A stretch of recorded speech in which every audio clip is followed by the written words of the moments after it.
Hello friends, मैं ज्योति मल्होत्रा आप सभी का बहुत बहुत स्वागत करती हूँ अपनी ल्यूसेंट जीके की इस ज़बरदस्त सीरीज़ में। और आज की सीरीज़ में हम पढ़ने वाले हैं डिजीज़ के बारे में जो कि प्रोटोजोआ या फिर बैक्टीरिया द्वारा कोज की जाती हैं। आज की वीडियो में हम डिजीज़ पढ़ेंगे जो प्रोटोजोआ या बैक्टीरिया द्वारा कोज की जाती है। अगर आप एसएससी, रेलवे, बैंक या किसी भी कॉम्पिटिटिव एग्जाम की तैयारी कर रहे हैं तो ये वीडियो आपके लिए काफ़ी ज़्यादा इंपॉर्टेंट हो सकता है। तो जल्दी से वीडियो को स्टार्ट करते हैं। तो सबसे पहले हम वो डिजीज़ पढ़ेंगे जो कि प्रोटोजोआ कोज करता है। ठीक है, पहले हम डिजीज़ पढ़ेंगे प्रोटोजोआ जो कोज करता है। तो पहले नाम लिखा हुआ है डिजीज़ का, टेबल में सबसे पहले डिजीज़ बताई हुई है, उसके बाद बताया हुआ अफेक्टेड ऑर्गन यानी कि उस डिजीज़ से कौन से ऑर्गन पे फ़र्क पड़ता है। उसके बाद बताया गया पैरासाइट यानी कि कौन सा किस पैरासाइट की वजह से वो डिजीज़ हमें होती है। फिर बताया गया कैरियर यानी कि वो पैरासाइट जो है हमारी बॉडी तक पहुंचता कैसे है, किसके थ्रू पहुंचता है। उसके बाद बताया गया है हमें सिम्टम्स की, उस डिजीज़ के क्या क्या सिम्टम्स हो सकते हैं। ठीक है, अब देखते हैं जल्दी से। सबसे पहले जो डिजीज़ है वो है मलेरिया। मलेरिया का जो नाम आप सभी ने काफ़ी बार सुना ही होगा। मलेरिया में कौन सा ऑर्गन सबसे ज़्यादा इफेक्ट होता है? तो अपने आरबीसी सबसे ज़्यादा इफेक्ट होते हैं, उन पर असर पड़ता है, और जो अपना लीवर होता है उस पर असर पड़ता है।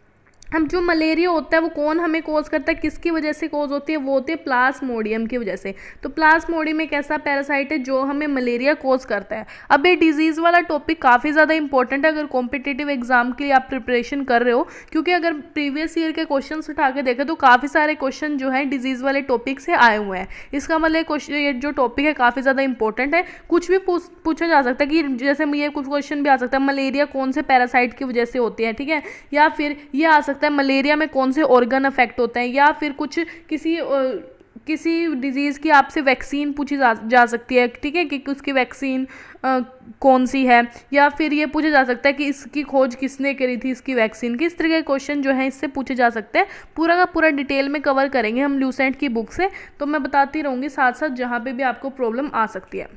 ठीक है, तो मलेरिया हमें पता चल गया किसकी वजह से होता है, प्लाज्मोडियम की वजह से होता है। और जो प्लाज्मोडियम वो हमारे तक लाता कौन है? वो लेके आते हैं फीमेल एनाफ्लीज। मॉस्किटो का नाम है ये, फीमेल एनाफ्लीज एक मॉस्किटो है जो कि हमारे तक इस प्लाज्मोडियम को लेके आती है। और हमें पता कैसे चलता है कि हमें मलेरिया हो सकता है या हो चुका है, यानी कि उसके सिम्टम्स क्या होते हैं इस डिजीज़ के? हमें जो है बुखार होना स्टार्ट हो जाता है विद शिवरिंग। ठीक है, ठंड भी लगती है और बुखार भी हमें होना शुरू हो जाता है। इसके बाद अगर सेकेंड नंबर पर बात करें डिजीज़ की जो कि प्रोटोजोआ कोज करता है, वो है पायरिया। पायरिया के बारे में आप सभी को पता ही होगा। पायरिया में क्या होता है, जो गम्स है वो अफेक्ट होते हैं, यानी कि जो अपने मसूड़े होते हैं वो अफेक्ट होते हैं। ठीक है, पैरासाइट, इसको कौन सा पैरासाइट जो है हमें पायरिया कोज करता है? वो है एंटीमीबिया और गिंगेवेलिस। ठीक है, पैरासाइट ये वाला कोज करता है और इसका कैरियर जो है वो कोई भी नहीं है। ठीक है, सिम्टम्स क्या हो सकते हैं इसके? ब्लीडिंग, ठीक है, गम्स, जो हमारे मसूड़े हैं उनमें से अगर खून आता है तो हो सकता है हमें पायरिया हो रखा हो। तो ये इसके कुछ सिम्टम्स हैं। इसके बाद अगर डिजीज़ की बात करें नेक्स्ट डिजीज़ की, तो नेक्स्ट डिजीज़ हमारे पास है स्लीपिंग सिकनेस। तो स्लीपिंग सिकनेस नाम से पता चल रहा है अफेक्टेड ऑर्गन कौन सा है? ब्रेन है। और पैरासाइट कौन सा है? ट्राइपेनोसोमा। तो पैरासाइट कौन सा है? ट्राइपेनोसोमा पैरासाइट की वजह से हमें स्लीपिंग सिकनेस हो सकता है। और कैरियर कौन होता है? इसके फ्लाइज जो है वो कैरियर होते हैं, यानी कि मक्खियाँ।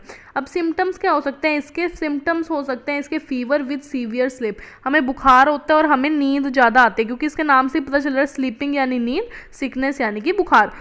तो नाम से ही ये क्लियर है काफ़ी ज़्यादा। उसके बाद अगर बात करें डायरिया की, डायरिया में कौन सा ऑर्गन सबसे ज़्यादा अफेक्ट होता है? ऑर्गन अफेक्ट होता है इंटेस्टाइन। और पैरासाइट कौन सा इसको कोज करता है? वो है एंटीमीबिया हिस्टोलिटिका।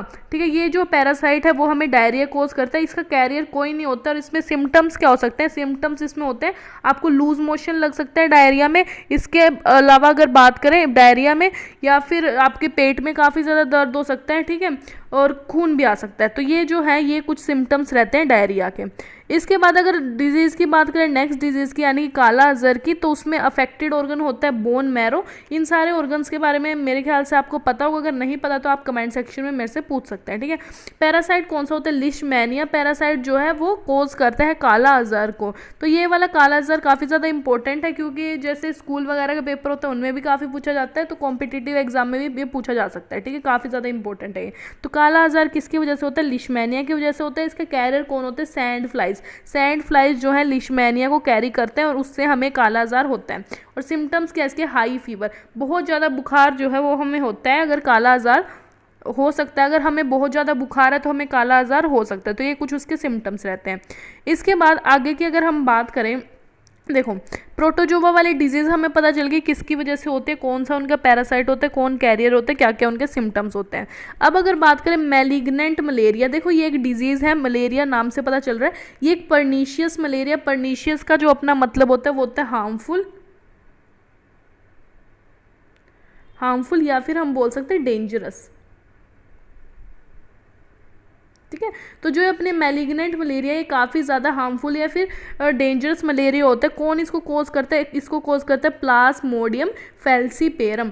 प्लाज्मोडियम फैल्सीपेरम की वजह से मैलिग्नेंट मलेरिया जो है हमें हो सकता है और ये काफ़ी ज़्यादा हार्मफुल मलेरिया होता है।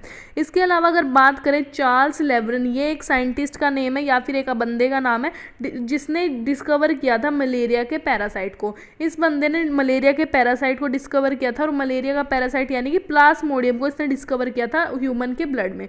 जिस बंदे को जो है मलेरिया हो रखा था उसके ब्लड के सैंपल में से चार्ल्स लेवरन ने जो मलेरिया का पैरासाइट यानी कि प्लाज्मोडियम को डिस्कवर किया था कि कौन से ईयर में, 1880 में। तो ये क्वेश्चन पूछा जा सकता है कि मलेरिया का जो पैरासाइट है या फिर प्लाज्मोडियम को किसने डिस्कवर किया था? प्लाज्मोडियम को डिस्कवर किया था चार्ल्स लेवरन ने। ठीक है, उसके बाद अगर बात करें रोनाल्ड रोज, इसने ये कंफर्म किया था जो मलेरिया है वो कोज किया जाता है मलेरिया पैरासाइट, उस वाली बात उसने कंफर्म की थी जो पहले वाले ने ढूंढा था। इसके बाद इसने ये भी बताया था कि जो मलेरिया का जो पैरासाइट है वो मॉस्किटो से हमारे तक पहुंचता है।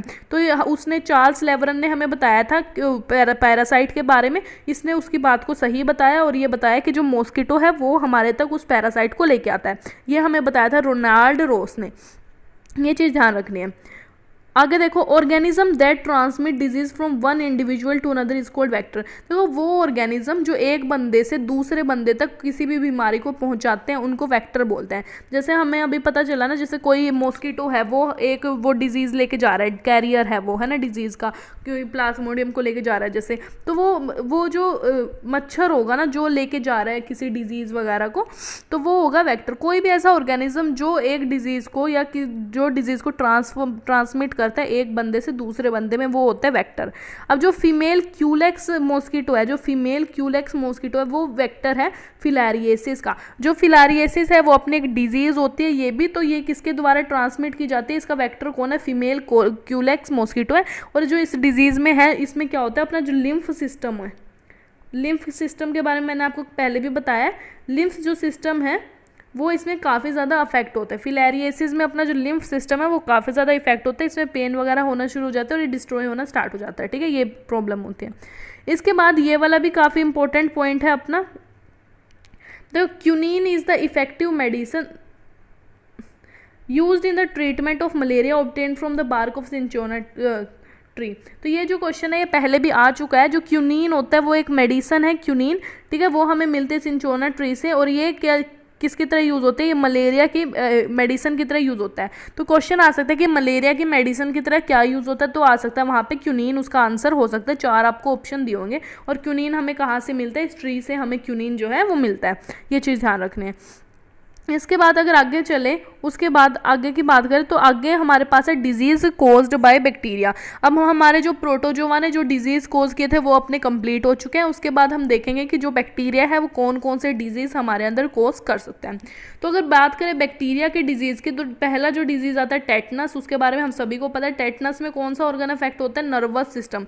जो अपना नर्वस सिस्टम है वो सबसे ज़्यादा इफेक्ट होता है टेटनस में, और जो बैक्टीरिया इसको कोज करता है तो वो कौन सा है? Clostridium tetani. तो वो टेटनी से याद रख सकते हो, टेटनस टेटनी, ऐसा लग रहा है उसकी बहन ही है ये, है ना, तो याद रख सकते हो यहाँ से। टेटनस को डिजीज़ जो है वो कहाँ से आती है? टेटनी से आती है।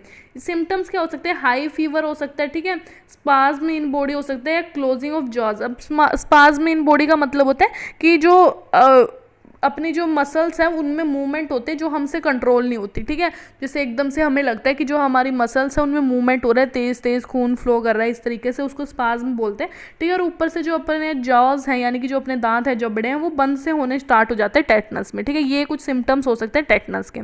उसके बाद कुछ और डिजीज़ की बात करें जो बैक्टीरिया कोज करता है, उनमें एक आता है कोलेरा, ठीक है। कोलेरा में अफेक्टेड ऑर्गन होता है इंटेस्टाइन, और जो नेम है बैक्टीरिया का जो कोलेरा को कोज करता है वो है विब्रियो कोलेरे। अब जो ये विब्रियो कोलेरा, यहाँ से पता लग रहा है कोलेरा डिजीज का ये याद रहेगा। टेटनस वाला भी टेटनस से टेटिनी याद रह सकता है और कोलेरा से कोलेरे याद रह सकता है। बिल्कुल ऑलमोस्ट सेम नाम है, तो इसमें आपको याद करना इतना मतलब मुश्किल नहीं होगा, ठीक है। सिम्टम्स क्या हो सकता है? कॉन्टिन्यूअस स्टोल एंड वोमिटिंग, यानी कि हमें बार बार जो है उल्टी आती है और बार बार हमें वॉशरूम जाना पड़ता है। इसके बाद अगले डिजीज़ की बात करें, अगला डिजीज़ है अपना टाइफाइड। इसमें भी इंटेस्टाइन जो है वो अफेक्ट होती है। इसके अलावा इसका भी अगर बैक्टीरिया की बात करें वो है सैल्मोनेला टाइफिया। अब इस टाइफिया से आप टाइफाइड याद रख सकते हो, तो देखो इनके पिछले वाले नाम से ना काफ़ी ज़्यादा ईजी हो रहा है हमें याद रखना। तो इस टाइफिया से आप टाइफाइड याद रख सकते हो, काफ़ी ज़्यादा ईजी है। और ये पूछा भी जा सकता है कि टाइफाइड जो है वो किसके द्वारा कोज किया जाता है। एक तो ये चीज़ याद रखने की बैक्टीरिया कोज करता है टाइफाइड, और दूसरे नंबर पे कौन सा बैक्टीरिया कोज करता है। सिम्टम्स क्या होते हैं टाइफाइड के? हाई फीवर होता है, हेडेक होता है, ये सबको पता है। अगला है ट्यूबरक्लोसिस। ट्यूबरक्लोसिस टीबी हमें आप सभी को पता है, बार बार खांसी होते हैं, तो सबसे ज़्यादा अफेक्टेड ऑर्गन होते हैं लंग्स। और ये भी देखो इसका भी जो बैक्टीरिया का नाम है उसके लास्ट में भी ट्यूबरक्लोसिस आ रहा है, तो ये भी आपको याद करने में बिल्कुल भी परेशानी नहीं होगी। ट्यूबरक्लोसिस और ट्यूबरक्लोसिस से आप ये याद रख सकते हो, यानी कि माइकोबैक्टीरियम ट्यूबरक्लोसिस जो है बैक्टीरिया है ट्यूबरक्लोसिस डिजीज कोज करने वाला। सिम्टम्स क्या होते हैं? रिपीटेड कफिंग, यानी कि बार बार खांसी आना, तो कोई दिक्कत वाली बात नहीं है, ये तो काफ़ी ज़्यादा ईजी है, आप याद रख सकते हो। अगले अगर डिजीज़ की बात करें, अगली डिजीज़ है डिप्थेरिया। इसमें जो अफेक्टेड ऑर्गन होता है रेस्पिरेटरी ट्यूब, यानी कि जो अपनी रेस्पिरेटरी ट्यूब है जहाँ से हम सांस लेते हैं, जहाँ से अपनी ऑक्सीजन अंदर जाती है, वही ट्यूब जो है इसमें अफेक्ट होती है। अगर इसके भी बैक्टीरिया की बात करें, इसमें भी देखो डायप्थीरिया नाम का एक बैक्टीरिया आ रहा है, तो डायप्थीरिया से ये याद रख सकते हो, काफ़ी ज़्यादा ईजी है, ठीक है। सारे के सारे जो बैक्टीरिया वाले हैं उनके नाम से ही आपको पता चल जाएगा कि कौन सी डिजीज़ कोज करते हैं, तो काफ़ी ज़्यादा इजी रहेगा याद करने में। अब इसमें देखो रेस्पिरेटरी ट्यूब अगर अफेक्ट हो रही है तो ऑब्वियसली बात आपको रेस्पिरेशन यानी कि सांस लेने में दिक्कत आ सकते हैं और सफोकेशन हो सकते हैं, यानी कि घुटन आपको महसूस हो सकते हैं। अगली अगर डिजीज़ की बात करें, अगली अपनी डिजीज़ है प्लेग। तो प्लेग्स में कौन सा ऑर्गन अफेक्ट होता है? लंग्स अफेक्ट होते हैं और एरिया जो लेग्स के बीच में जो एरिया होता है वो अफेक्ट हो सकता है, ठीक है। बैक्टीरिया कौन सा हो सकता है? बैक्टीरिया इसमें जो होता है वो होता है पेस्ट्यूरिया पेस्टिस। ये जो बैक्टीरिया है वो प्लेग हमें कोज करता है। पी से आप याद रख सकते हैं, पी से प्लेग, पी से पेस्टिस, ऐसे याद रख सकते हो। सिम्टम्स क्या हो सकते हैं इसके? सिम्टम होता है वेरी हाई फीवर, बहुत ज़्यादा तेज बुखार होता है, मसल्स में इरप्शंस होती हैं, यानी कि अपने मसल्स दर्द करते हैं और उसमें इरप्शंस जो है वो होती हैं प्लेग डिजीज़ में, ठीक है। उसके बाद और भी डिजीज़ है उनकी बात करें अगर, जैसे अगली डिजीज़ है वूपिंग कफ। तो वूपिंग कफ भी एक डिजीज़ है जो बैक्टीरिया कोज करता है। इसमें भी रेस्पिरेटरी सिस्टम जो है वो अपना अफेक्ट होता है और इसमें भी बार बार जो है हमें खांसी आती रहती है। और कौन सा जिसको बैक्टीरिया कोज करता है वो होता है हीमोफिलिस पेर्टुसिस। तो जो वूपिंग कफ है उसमें बार बार कफिंग होती है, दूसरा टीबी जो है उसमें बार बार कफिंग होती है, तो ये चीज़ आपको याद रखना, ठीक है। इसमें रेस्पिरेटरी सिस्टम होता है अफेक्ट और उसमें जो है टीबी में कौन सा हो रहा था? टीबी में अपने लंग्स अफेक्ट हो रहे थे, ठीक है। अगला आता है निमोनिया। निमोनिया में अपने लंग्स अफेक्ट होते हैं और ये किसके द्वारा कोज किया जाता है? ये देखो न्यूमेनिया। अब ये भी न्यूमोनिया से आप ये याद रख सकते हो, तो देखो ऑलमोस्ट नाम सेम है, तो यहाँ पे आपको ज़्यादा कोई प्रॉब्लम नहीं आएगी। इसमें भी क्या होता है, इसके सिम्टम्स क्या हो सकते हैं? हाई फीवर होता है और लंग्स जो है वो अपने स्वेलिंग हो जाते हैं, क्योंकि लंग्स ये जो अफेक्टेड ऑर्गन जो है इस डिजीज़ में होता है। अगले अगर डिजीज़ की बात करें वो डिजीज़ है लिप्रोसी, जो कि है नर्वस सिस्टम जिसमें अफेक्ट होता है और स्किन भी अफेक्ट होती है, ठीक है। तो लिप्रे आ रहा है इसके भी बैक्टीरिया के नाम के पीछे, तो लिप्रे से लिप्रोसी याद रख सकते हो, माइकोबैक्टीरियम लिप्रे। तो लिप्रे से आप लिप्रोसी याद रख सकते हो, काफ़ी ज़्यादा ईजी हो जाएगा। इसमें देखो स्किन अफेक्ट हो रही है और नर्वस सिस्टम अफेक्ट हो रहा है, तो नर्वस अफेक्ट हो रहा है और उसके अलावा जो स्किन है यानी कि इस बॉडी है उसके ऊपर स्पॉट्स आ जाते हैं, दाग धब्बे आ जाते हैं, ठीक है। अगला जो है अगली जो डिजीज़ है वो है गोनोरिया। इसमें अपना जो अफेक्ट होता है वो होता है यूरिनरी पाथ, यानी कि जहाँ से हम टॉयलेट करते हैं वो वाला जो पाथ होता है वो अफेक्ट होता है इसमें। और इसका भी जैसे नाम आप गोनोरिया इससे याद रख सकते हो, सारे ही इनका जो नाम है बैक्टीरिया का नाम, ऑलमोस्ट सारे बैक्टीरिया का नाम जो है वो जुड़ा हुआ है उनकी डिजीज़ से। अब इसमें क्या होता है, जो अपना यूरिनरी पाथ होता है वो स्वेल हो जाते हैं, यानी कि उसमें सूजन आ जाती है। अगला अगर बात करें सिफिलिस की, इसमें भी यूरिनरी पाथ ही अफेक्ट होता है। इसमें कौन सा जो बैक्टीरिया है वो जो बैक्टीरिया कोज करता है वो है ट्रिपैनेमा पैलिडम, ठीक है। ये जो बैक्टीरिया है वो सिफिलिस को कोज करता है और इसमें क्या हो जाता है, अपना जो ट्रैक होता है यूरिन वाला उसमें वाउंड्स यानी कि जख्म हो जाते हैं, उसकी वजह से जो है ये डिजीज़ हमें होता है। तो आगे थोड़ी और बात करें इसके बारे में, डिजीज़ के ही बारे में, तो जो 1882 में जर्मन साइंटिस्ट रॉबर्ट कोच, अब ये भी इंपॉर्टेंट है, पहले क्वेश्चन पूछा जा चुका है, चुका है। रॉबर्ट कोच एक जर्मन साइंटिस्ट है, उसने डिस्कवर किया था bacteria of cholera and tuberculosis.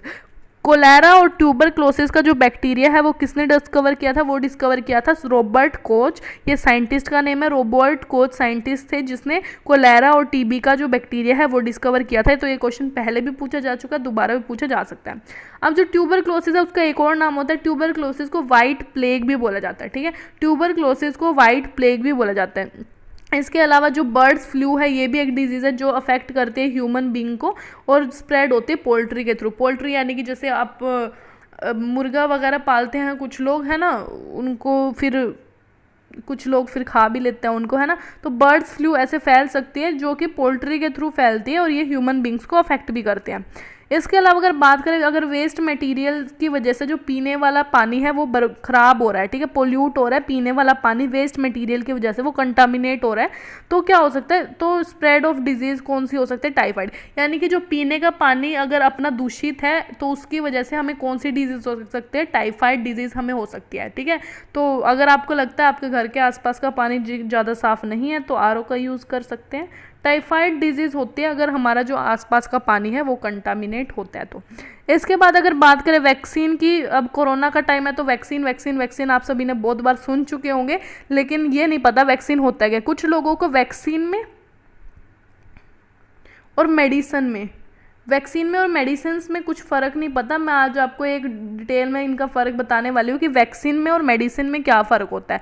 काफ़ी सारों को आपको पता भी होगा, लेकिन फिर भी मैं एक बार बता देती हूँ साइंस की लैंग्वेज में इनमें क्या फ़र्क होता है। कुछ लोगों को लगता है वैक्सीन भी दवाई है और मेडिसिन भी दवाई है, तो इनमें फ़र्क क्या होता है? देखो, वैक्सीन जो होता है वो हमें डिजीज़ होने नहीं देता, ठीक है। मेडिसिन जो है वो डिजीज़, जैसे मान लो हमें कोई बीमारी हो गई तो हम दवाई लेते हैं ठीक होने के लिए, लेकिन जो वैक्सीन है वो हम पहले ही ले लेते हैं ताकि वो हमें बीमारी हो ही ना। यानी कि वैक्सीन एक देखा जाए तो वो प्रिवेंशन है, वैक्सीन जो है वो प्रिवेंशन है और जो मेडिसिन है वो क्योर है।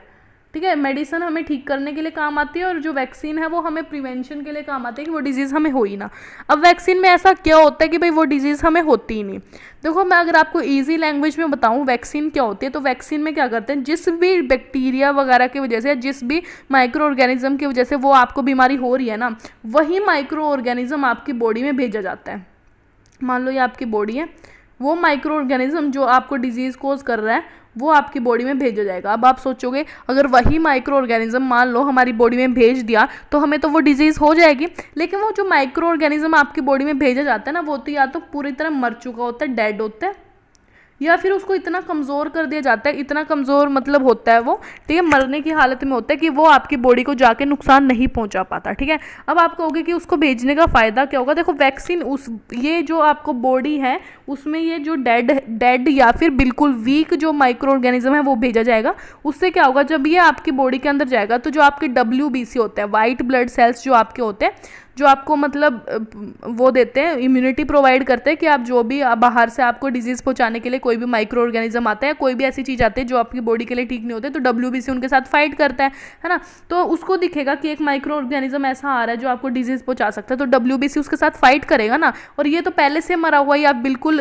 कमज़ोर सा है, तो WBC ऑब्वियस सी बात है, आपका WBC इतना तो स्ट्रॉन्ग है ना कि मरे हुए को तो मार ही सकता है, या फिर बिल्कुल जो ख़त्म पहले ही करके दिया है, ऑलमोस्ट डेड है, उसको तो वो मार ही देगा। तो उसको क्या होगा, अब आप कहोगे इससे फ़ायदा क्या होगा, उसने मार दिया।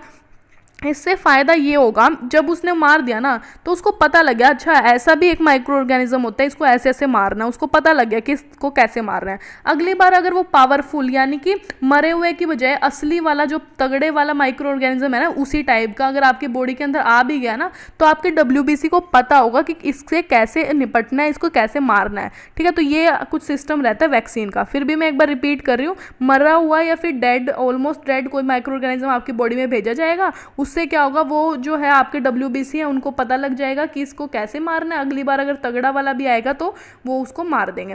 ऐसे पोलियो की जो वैक्सीन्स बनती है उनमें भी यही होता है, पोलियो का मरा हुआ या फिर ऑलमोस्ट डेड जो माइक्रो ऑर्गेनिज्म है वो आपकी बॉडी में भेजा जाता है, और उससे आपके जो WBC है उनको खबर लग जाती है इसको मारना कैसे। अगली बार अगर आप असली वाला भी अगर बॉडी में आपकी को आया होगा तो आपकी बॉडी ने मार दिया होगा, आपको नहीं पता लगेगा। कहीं आप सोच रहे हो मेरे को तो ऐसा पता नहीं लगता ऐसे, ठीक है। तो ये वैक्सीन का कुछ रोल होता है, ये तो वैक्सीन होता है। और अगर मेडिसिन की बात करें, मेडिसिन में होता है अगर मान लो आपको पोलियो हो गई, फिर आप सोच रहे हो मैं दवाई लेके इसको ठीक कर लूँ, वो मेडिसिन होता है। वैक्सीन में आप होने ही नहीं देते उस चीज़ को, और मेडिसिन में आप बाद में ठीक करते हो। जैसे बुखार होने के बाद मेडिसिन लेते हो ना, बुखार होने से पहले तो मेडिसिन नहीं लेते कि मेडिसिन ले लूँ पहले ही बुखार ठीक हो जाएगा, होने से पहले ही ठीक हो जाएगा।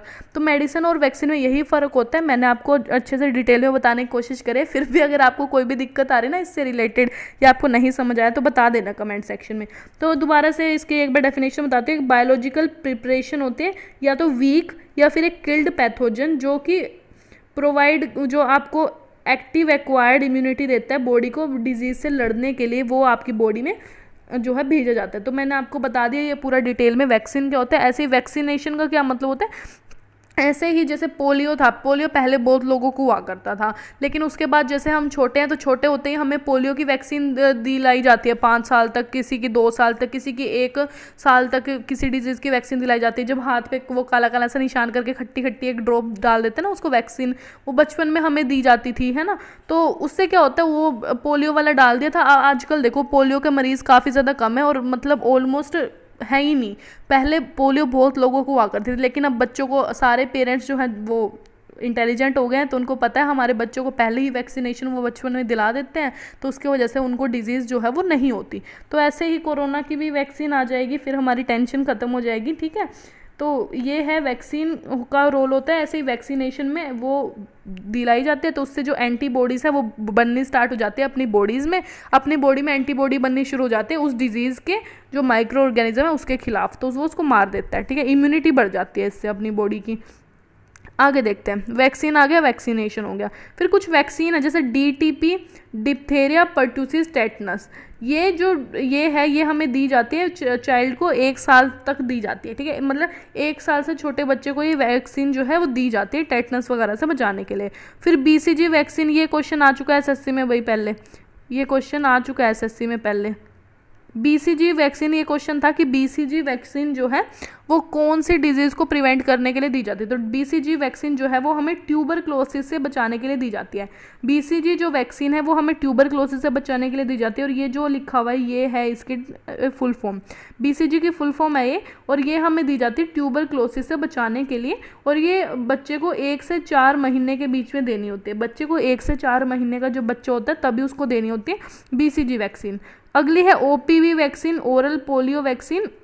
ये पोलियो किसे बचाने के लिए दी जाती है, मैंने अभी इसका एग्जांपल भी दिया था, ठीक है। ये तो हमें याद भी होगी, कुछ बच्चे, कुछ को तो, मेरे को तो याद है भाई, मेरे को कब दी गई थी ये, ठीक है। बचपन में जाया करते थे लेने के लिए। ओरल पोलियो वैक्सीन ये दी जाती है 2 से 6 साल के बच्चे को, ठीक है। अगर ज़्यादा ही छोटे को, आपको 2 से 6 साल के बच्चे को ये दी जाती है, 2 मंथ से 2 महीने से लेकर 6 साल के बच्चे तक को ये OPV यानी कि पोलियो की जो है वैक्सीन दी जाते हैं। इसके अलावा अगर बात करें जो रेबीज़ है, रेबीज़ आपको डिजीज़ पता होगी, ठीक है। ये इसकी जो वैक्सीन है वो किसने ढूंढी थी, लुईस पास्चर ने। लुईस पास्चर ने ढूंढी थी रेबीज़ की वैक्सीन। और इसने और क्या ढूंढा था, पेस्चराइजेशन ऑफ मिल्क को भी खोजा था। पेस्चराइजेशन ऑफ मिल्क को और रेबीज़ की जो वैक्सीन है उसको लुईस पास्चर ने खोजा था। पास्चर से पेस्चराइजेशन ऑफ मिल्क याद रहेगा, और रेबीज़ की जो वैक्सीन है वो भी लुईस पास्चर ने ढूंढी थी, ठीक है। तो जो अपने प्रोटोजोवा और जो बैक्टीरिया डिजीज़ कोज कर रहे थे वो अपनी कंप्लीट हो चुके हैं। फिर वायरस वाली डिजीज़ हम अगली वीडियो में पढ़ेंगे, और भी काफ़ी सारे डिजीज़ हैं अलग अलग, उनके बारे में थोड़ा बहुत डिटेल में पढ़ना है, तो उनके बारे में भी हम अगली वीडियो में डिस्कस करेंगे। अगर आज की वीडियो आपको समझ आ गई तो बहुत अच्छी बात है। कोई भी परेशानी आ रही है वीडियो में या कुछ भी नहीं समझ आ रहा तो आप कमेंट सेक्शन में मेरे को बता सकते हैं, मैं ज़रूर से उसके ऊपर वीडियो बनाऊंगी। और फिर भी मैं एक बार दोबारा से रिपीट करूँ यार, मैं जो कम्युनिटी टैब में क्वेश्चन डालती हूँ काफ़ी सारे क्वेश्चनों के आंसर तो गलत ही होते हैं। मतलब 50% से ज़्यादा बच्चे गलत आंसर कर रहे हैं। इसका मतलब बहुत ज़्यादा ज़रूरी है पढ़ना अभी आपके लिए। लॉकडाउन में आपको टाइम मिल रहा है, उसके बाद हो सकता है हमें इतना टाइम ना मिले, क्योंकि हम सारे फिर अपने अपने कामों में बिजी हो जाएंगे। तो इसलिए अभी तैयारी कर लो। बहुत सारे बच्चे बहुत सारे क्वेश्चंस गलत कर रहे हैं, जो कि काफ़ी ज़्यादा इजी क्वेश्चंस हैं। अगर आपको उनमें कोई प्रॉब्लम आपको नहीं समझ आ रहा है यार, प्रीवियस ईयर कैसे करें, क्या तरीका रहता है, तो उससे के रिलेटेड भी मैं एक वीडियो बना सकती हूँ। अगर आप चाहो तो कमेंट सेक्शन में आप बता सकते हो किस चीज़ से रिलेटेड आपको वीडियो चाहिए। आज के लिए इतना ही। अगर वीडियोस पसंद आ रहे हैं तो वीडियो को लाइक करके चैनल को सब्सक्राइब कर देना और बेल आइकन को प्रेस कर देना, ताकि जितनी भी वीडियोस आती रहें उनकी आपको सबसे पहले उनके बारे में पता लग जाए। और अपने फ्रेंड्स के साथ भी शेयर कर देना ताकि उनका भी फ़ायदा हो जाए। ठीक है, आज के लिए इतना ही, मिलते हैं नेक्स्ट वीडियो में नेक्स्ट टॉपिक के साथ। तब तक के लिए टेक केयर।